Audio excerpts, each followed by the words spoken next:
télécommande, Koza pété, Zala toujours branché, magazine Zoom Congo Plus et Ligne Banda. Zoom Congo Plus, Ligne Banda, Zala concentré, Zala branché, Yangwana Ponayo.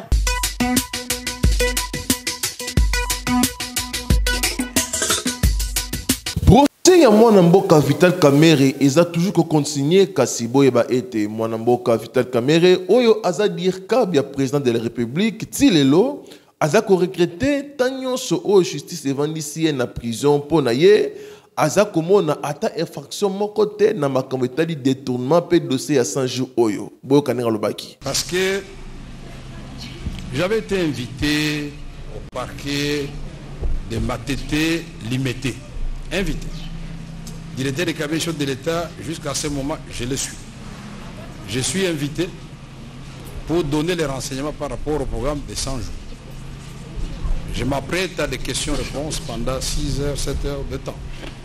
Et je suis arrêté. Je voudrais que le tribunal puisse m'aider à comprendre.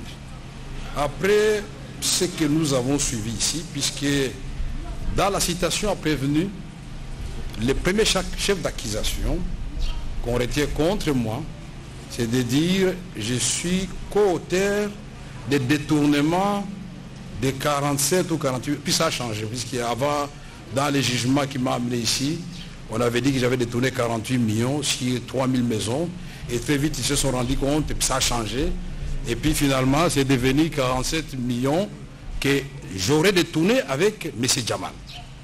De tout ce que j'ai entendu ici, ma femme, mes enfants, le peuple congolais, le président de la République et toutes les personnes de bonne foi ont suivi ce débat-là, le ping-pong.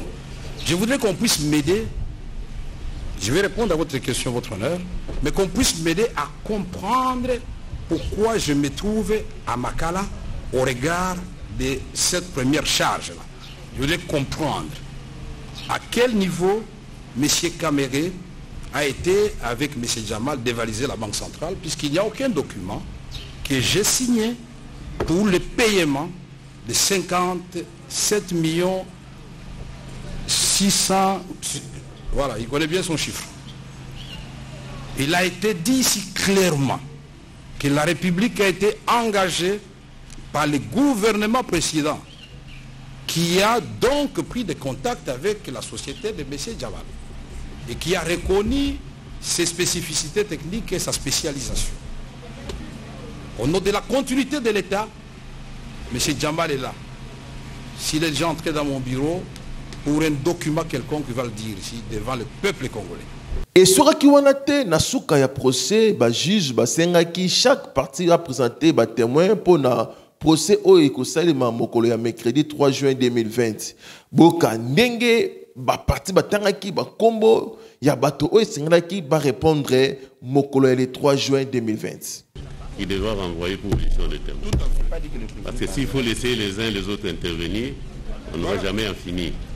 Oh, ce sont des devoirs d'instruction aussi importants que le tribunal doit mener à ce stade.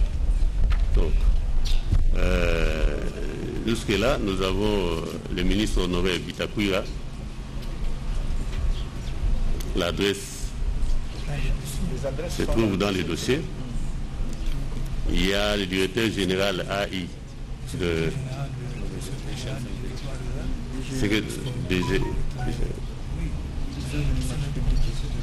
la direction générale de marché public. Direction générale, le directeur général de direction générale de marché public. Contrôle des marchés publics. Le secrétaire général au développement rural. Et les autres membres de la commission, notamment M. Kazadi, Tous les membres de la commission. Nicolas Kazadi, le gouverneur de la Banque centrale, le ministre du budget de l'époque, le ministre des finances de l'époque. Tout ce que j'ai cité, Monsieur le Président. Monsieur le Président, nous avons d'autres noms qui ne sont pas dans effraction par effraction. Oui, bien, Monsieur le Président, par rapport aux témoins, jusque-là, notre client vient de réfléchir et il a trouvé intéressant que vous puissiez faire revenir le commandant de la garde républicaine, c'est lui qui supervise, c'est lui qui supervise les travaux, et de Kanchachi, et puis le directeur du cabinet du conseiller spécial du chef de l'État en matière de sécurité. Vous avez noté? Excusez votre honneur, par rapport aux témoins, on peut aussi faire revenir les gens qui exécutent le contrat, notamment le représentant des Encore et la société Parc, qui peuvent venir confirmer qu'ils sont en train d'exécuter les contrats et les contrats existent bel et bien. Merci. 2 personnes à faire comparaître pour M. Vital Kamere, M. Afi Badaga et M. Jacques Bagné-Suisse, qui sont tous experts dans la commission à la présidence. Monsieur? M. Afi Badaga et Jacques Bagné-Suisse. Et qui? M. Jacques Bagné-Suisse. Ils sont tous 2 experts dans la commission. Voilà. Nous avons envoyé par courrier une liste à votre tribunal. Nous voudrions également que sur cette liste soit appelé à comparaître M. Jamal Jamal. Oui. Jamal Jamal. M. Jamal Hussein Jamal. Jamal Hussein Jamal. M. Ashraf Achour. Ashraf Achour. Madame Chatur Amida. Madame Chatur Amida. Mademoiselle Soraya Piana est déjà sur notre liste. Mademoiselle Soraya Piana. Affaire, il y a des tournements au procès, peu de dossier à 100 jours, ils allaient vraiment à suivre dans la communauté. Toko zoomele yango tina suka. Zoom Congo please, zoomelage toujours. Après procès à Vital Kamere Oyo Aza Kino Lelo, directeur et cabinet président de la République, Boeba était juste président Oya Simbi dossier à 100 jours na kombo ya Yani Raphaël a Otiko Koufa. Selon l'information, toujours Ezanango Massacité au Babomie Kassi. Depuis procès le 25 mai, État santé naye Ezala Kisu Malamouté.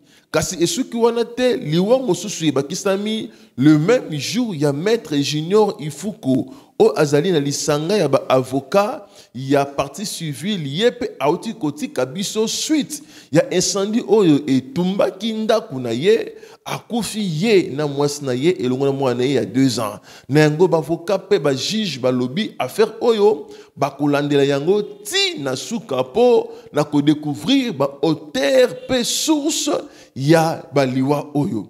Biso na Zoom Congo plus te présenter kaka ba condoléances dans le 2 familles au baoti koti kabiso ya juge Yani Raphaël pe ya maître Junior Ifuko tika ete milimo na bango epema na kimia nyoso. Zoom Congo plus, zoomelage toujours. Il est des us parlementaires. À chaque fois qu'il y a plénière, nous sommes informés par le biais des SMS. Et premier vice-président de surcroît, je pense qu'il a été informé mieux que nous qui avons plénière aujourd'hui. Il devait donc saisir cette opportunité pour venir nous présenter ses moyens de défense. Il n'est pas venu parce que, effectivement, le collègue m'a prêté les mots, il a manifesté de l'orgueil. Et souvenez-vous, chaque fois qu'il est là, je le vois toujours en chapeau, Mounière. C'est un manque de respect pour nous autres collègues qui sont ici. Honorable Présidente, estimés collègues, je ne cesse de me demander pourquoi depuis un temps dans notre pays, les gens haut placés dans ce pays développent de plus en plus ce que j'appelle le syndrome des millions. On parle de 7 millions. Simple arithmétique que pouvaient faire les communs des mortels comme nos électeurs sans tenir compte des autres dépenses. 7 millions divisé par 500 membres de l'Assemblée, par exemple, ça vous fait 14 000 $ par député. Le peuple réclame ces 15 millions. Et moi, si le premier vice-président était là, j'allais lui dire, nous avons déjà eu 2 congrès. Ça veut dire, vous me devez 14 000 $ fois 2, 28 000.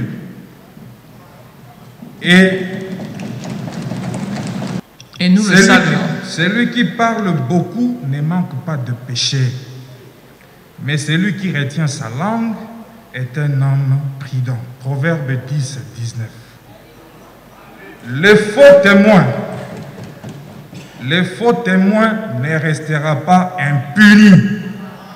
Et celui qui dit des mensonges n'échappera pas. Proverbe 19, 5. Je demande donc à tous les députés membres de mon regroupement AAB de voter pour le départ de M. Jean-Marc le militant. Je vous remercie. Zoom Congo Plus, Zoomelage toujours. Jean-Marc Kaboun Oazali, premier vice-président de l'Assemblée nationale, Azala qui destitué Mokolo ya mardi 25 mai. Suite, il y a pétition, il y a député, il y a opposition Jean-Jacques Mamba. Kasi, selon l'information, qui suite, il y a déclaration, il y a Jean-Marc Kaboun, dans l'Ikambo Italie, 7 millions de dollars pour le congrès et Salima, selon demande du président et Sénat, M. Alexis Tamboué. Kolandi Sama, état d'urgence qui lancé par le président de la République le 24 mars. Nengo, Kotali Sama, déclaration Jean-Marc Kaboun, Nde Etindaki, Molobeli ya peuple. Jean-Jacques Mamba a bengisa vice-président de l'Assemblée nationale pour justifier Malobanaye, topé ko sengaba esquisse kasi Jean-Marc Kaboun aboyaki naye pe et pour ça qui député Jean-Jacques Mamba a lancé pétition pour destituer na poste wana ya premier vice-président de l'Assemblée nationale. Toyebite RDC zo kende wapi na makambo nyonso oyo biso na Congo Plus. Tolobi liso likolo liso na politique ya mboka na biso nezali kotambola ti solution pe kimia ekekota eokani. S'il vous plaît, nous suspendons la séance. Nous suspendons la séance. Nous suspendons la séance. Zoom Congo Plus, Zoomelage toujours. Nalikambo oye komeli mwana mboka Jean-Marc Kaboun de Oazali, président Aya IDPS, premier vice-président de l'Assemblée nationale, et pour ça qui baimboka lokola cadre moko ya IDPS na Komadanien Kabeya Aloba pe nasimanaye quelques membres pe ba cadre ba communicateur ya FNC uni parti cher ya mwana mboka Eli Kapen Kanyembo bango pe babakisa ki boye na dossier yango. Kozonga ya Jean-Marc biso to sepeli na yango kozonga na parti to moni musala moko azo salate ensemble ni no banda ba ke peuple azana passe eloko isate mais bona coalition de Saline de coalition de Saline to boyi coalition to lobayi to signer ki coalition oyo pour peuple a se retrouver to sauver mboka na kao mais so to signer coalition to moni ke coalition zo salelo mo côté côté biso to lobi ata bolongo le Jean-Marc to zo continuer na coalition mais côté to zo kende na coalition nde koyebana c'est tout. Mais est-ce que vous avez pouvoir en place? Pourquoi vous permettre Bamakam sous écota le papa Tolobi état de droit état de droit batunyo so basala o balingi ba député ba décider leur ba décider ba lobi balongo la mutu biso siko toloba non lokolo to déclarer état de droit to kendo tele ba député to bando beta bango non il faut comprendre ba député wana ba yaki na mbongo ba sombaki bango na poche baza bato baza na ba poche bato ba commander bango. Oyebi tozu pouvoir o tozala na majorité te parce tozala ko yebisa peuple le tozala ko sala campagne tolobi bon voter ba député tozala belé to boyaki to yebaki buzo boye kokoma yana eloko moko te biso to regretter te eloko moko te o ezali lokola bazwi libanga babambi na mutuka ba soda ezali ngo eloko te bango mais façon ce que o ba longo lelie nde yango nde isa ko sala passe mon frère esali biso pasité esali biso pasité o moninga na zan cravate esali biso pasité Jean-Marc aza très bien secrétaire général Yowana Nakati ça très bien toza bien qui siko babi ba remplacer mutumsu bokutana toza na na cadre ya masolo wana te total à côté tozo kende biso to lobi boy bango l'air bango bakendaki to lobi Janine Mabunda bo mona qui est bien avant bakende na assemblée akenda mona chef de l'état lelo soki batu lelo soki ba député ya FCC na bato PPR de batambola na mboko oyo eza accord ya coalition auto signé na bango bato wana bazalaki peuple so moni bango na cité folanda bango mbango ozolanda ngai bazali bato lisusu te bazali lokola bibembe esie poli ezolumba solo basu na place ya otambolela te mais lelo lokola bakomi ko se retrouver bazotelema na ba média baolata ba veste ba kazako baotelema ya wande pesi bango makasi bozo beza biso puisque to pesi bango lisu faveur ya kotelema devant peuple mais baye ba ke peuple azova te Basi papa nazo biso tozana kati ya coalition. Maman journaliste ezana nous soni. Moi je me pose la question, quelles leçons donner à nos enfants? Je ne sais pas ce que landa qui vidéo wana. Comment on a commenté ce que ba homme d'état bazo bunda comme si bazala qui na ring. Ça fait la honte de la République au niveau même international. Oui, M. Kabound est parti. Mais est-ce que la procédure a été respectée? M. Kabound a accueilli parce que a déclaré Mbongo ya Congo 7 millions. Oui, il est parti. Kasi bandeko ya FCC ba yebisa biso 7 millions wana ekei wapi. Au moni que désordre eza makasi na niveau de l'institution. Je te réponds étant un juriste. Procédure eza na niveau ya justice. Bolanda ki kende komususu ya député afunda ki honorable Mamba. Procédure nanu esilité. Mais côté on a niveau à parlement ba destituer Kabound. Et ceux qui na niveau à justice ba pesi raison et pas ya député wana. Est-ce que bande ko assemblée ba kozongi la décision na bango? C'est comme ça que je vous ai dit, les institutions de la RDC sont faibles. Elles ne sont pas capables d'assurer l'épanouissement de l'État. Et la question que nous devons nous poser, comment bâtir des institutions fortes? C'est ce qui fera la force de notre État. Et ma question, wana, biso ba conférencier, to débattre qui ont déjà na finissage à conférence nationale souveraine. Yango na zoe bisabande konanga juriste. Les seuls moyens qui peuvent nous sauver, c'est l'application des résolutions issues de la CNS. Appuyons ces résolutions-là afin de sauver notre peuple qui est en train de souffrir. Politique ya RDC, moi tu as dit kopela c'est kopela, tu as dit que luka mboka na biso est avancé, mais na ngambo ya ba politicien ko benana ko benana to éviter population ba ko se retrouver kino mokolo nini affaire oyo nzambi kaka kwa luzolo sinon nana Zoom Congo please, zoomelage toujours.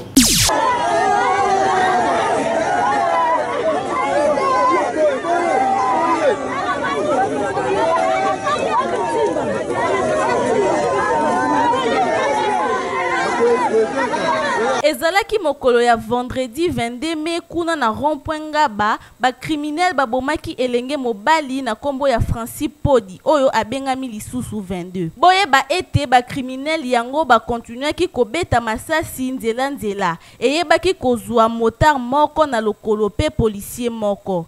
Population na la police oyo ezalaki pembeni balandaki bongo pe bayebaki kokanga chauffeur pe élément mususu ya ba criminel. Na kanda wana bana ya quartier batumbaki voiture ya ba criminel. Boyo kandenge population elobaki.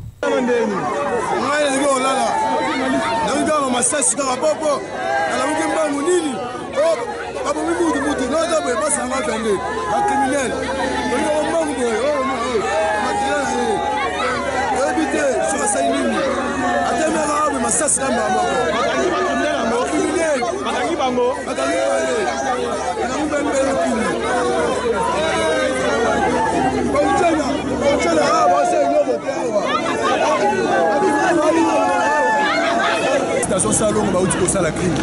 Ba kita entrer. Ve azalaki awa clarifier ba militaire ndi banda ko yenya déjà. Yaki na station moya mabe. Ve so ba bimé aye ba so ya ba nimba ba le kanto anya ya ba. Oya ba beti ba perdu. Je suis fait. Ba soda ba ki koto ko ba moni ba masa ba bazaki ba ko sa net ke ba ko kanga ba criminel ana. Ba soda ba mo bete masasi ko ba sa ni ba kimisa ba criminel ana. Ils ont tiré la soda, les criminels moko. Mais criminels on ne va suivre, na ndenza ba kimisa ba soda. Tokosenga na la police baye bako sambisa ba criminel oyo en audience publique po ete ya ba misusu. Tala ndenge engambe mobali ya 28 ans nde atiki vina ye kaka boye. Francis Podi mwana ya Monsieur Elilo Podi akei. Tika molimo na ye epe manaki. Zoom Congo please, zoomelage toujours. Na ya changu badali kolemba te kobelela na bakonzi ya mboka po na likambo etali embouteillage na route oyo ya boulevard du 30 juin balobi ete awa transport ekomi na ngonde problème distance ya kofutela 500 francs komi kofutela ngo 4000 francs babelaki boye na mikozo Congo plus ngana fanda na ingasani ezaka ba prince de bazo kangela biso ba saute mouton tozo ebate bazo chela biso ba prince ango poto sala ngo nini mboka kolia eza malonga te makambo eza malonga te bachela biso ba prince mais bozwa mbongo bopesa ba fonctionnaire so bopesa ba fonctionnaire mbongo ekozala bien po mboka ekoliama ba embouteillage oyo ekozala te papa suite ya ba embouteillage ba saute mouton soki ba transport ekomi komata donc tozwa ba demi terrain eza kaka ba makambo ya nini. Oui, nous habitons précisément à Kingasani. Bon, souvent, normalement, dans il faut prévoir même 2000 francs. Vu la difficulté à transport, il faut prévoir 5000 francs. Donc, on souffre ma casse, ma chauffeur, ma commune en lire, il y a demi-terrain. Transport place à qui distance, il y a 500 francs. On va commission on a 1000 francs. Donc, on va bouleverser le calcul. Souvent, dans le Congo, nous surtout. A commencé à makambu oyoye alingi na ndenge na ye so tali bien ba chauffeur façon bazo matisse la transport eza ngote or hôtel de ville fatandi ma makambo transport oyo a fixé un montant mo eza que no ba chauffeur tout ba respecter bango ko mutamtoya na taxe na ye na mona changu na pata changu bon saute moto eza nango bien ya problème te mais toi difficulté non parce que eza eloko moko zoya pona ko bongisa mboka. Mais en plus, les chauffeurs à Bissau Moronanu, parce que les cars bien été. Parce que bombé tout justement la 4 prince. Parce qu'on a des bandes, parce que bombé. Mais pas ça 4 bandes. Dès que 2000 tu as fait bombé, parce que 4. Moi pas traverser exact donc il y a un gros peu ça peut être makasi. Awa boyo kimbela ya population bakonzi basengete misala ya so de mouton ebeta madada po nzela ezonga normal bafuta ba transport na bango ndenge esengeli po souffrance oyo. Pardon, balobi, bolukela ngonde kombo. Bisona na Zoom Congo Plus. Zoom mélange ne oyo wapi balobi liso likolo liso pona ko zoomele. Zoom Congo Plus, Zoom mélange toujours. Pour finir na lo baboye. Bon, et ça vraiment bien té. Mutu. Tango ça déjà faut yemo za conscient. Na yo azo sala ke eza mabe. Bon, tala eza presque ba ba mingi sens ni eza presque ba to moto. Bisot presque mutu vraiment on est en sens ni ka boza un peu moins pas difficile. Les arabes presque mingi ba to moto amona pas tourner sens ba mona ngo moi loin de bayaka ne bo mais biso mala mitu ka mère le conseil na na pesa meza mabe pona batu ba tsaka attention na bango na boye donc boye ko cause pe mi accident ya ngwana o conseil na ngaba botorita mboka batela biso malon likambo pona surtout ba moto taxi ba kozaka biloko wana eloko tozongela sens niki pona nini pona nzela banda babanda ko salela biso nzela ya munene nanu esilité saut de moutons balobia biso saut de moutons biso toyeba on te soki eza saut de cheval soki saut de moutons toyebi musala so basa musala ekenda mbala moko pona musala banda babandi ko sala na otato monita eloko moko te ti tozonga ba sens unique eza choix na biso te pona batu to mema ba ke pe ko sala ba misala ba place où esenge so ba ko mareta eza pe ba ko polongola pe mutu pe musala eloko suna lingi suna loba pona ni tracasserie eza ba pese ba ko mosesa biso tracasserie frère pona ngai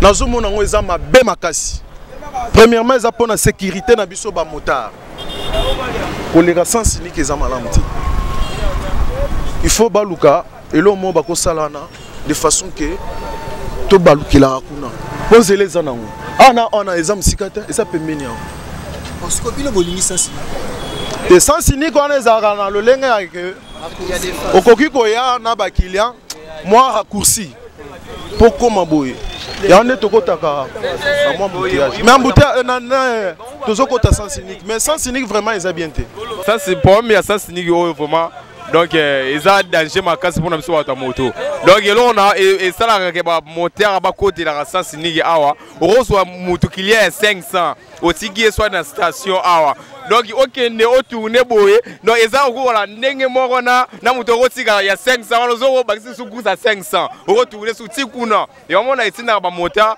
bakotaka sans sneak mais eza vraiment danger pour na biso surtout kotaka sans sneak bongo eza pona ko kataka nzela ya mukuse ka poto leka a et fait batika la biso ne passerelle awo ko permettre biso to kotela mbala moko nini Zoom Congo please zoomelage toujours so dia bango bakomoso na kuti na ndako bongo bana baza semaine d'éducation te bayiki papa la biso so akine kolangwa etinda mwana sa ndila mabe po bi papa kozonga ne na kuti ngata se na mabe po yazonga yeba te na kotaki te na zaki na ndako to na lalaki ba yeba te na vanda kine wapi so ngape na ina kuti to yeba la te so ye komoso na kuti bo biso to va to zande biso to zonga na kuti na ba conseil na pesa ba papa ya kuti na ndako batika bakoskwabi okomela makolangwa toyebi ke na komela bute po bapekisi mutu komela te komela mabute boye po na biki na pesa ya bana éducation na ndako na para na komela te dérode ki na mena makasamo na olangwa na buzo bana misa bana ya propreté conseil na opesa na papa o bazonga bongo